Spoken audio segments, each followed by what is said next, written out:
Akreditasi merupakan bentuk pengakuan resmi terhadap kualitas sebuah lembaga pendidikan, karena menjadi tolak ukur bahwa sekolah tersebut telah memenuhi standar mutu yang ditetapkan.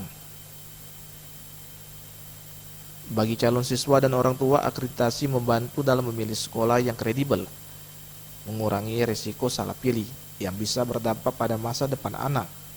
Sekolah berakreditasi baik umumnya memiliki sistem pendidikan yang terstruktur, memastikan proses belajar mengajar yang efektif dan efisien. Selain akreditasi, kualitas lingkungan sekolah juga menjadi bahan pertimbangan, karena dengan predikat sekolah adiwiyata, sekolah yang peduli lingkungan yang sehat, bersih, serta lingkungan yang indah. Jadi sekolahan di SMK ini alhamdulillah kami sudah terakreditasi A ya.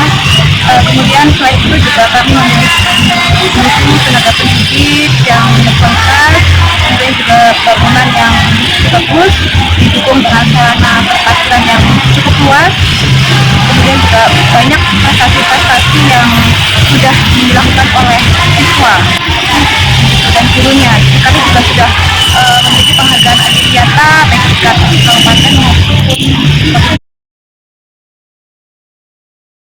Tim Liputan Sriwijaya TV.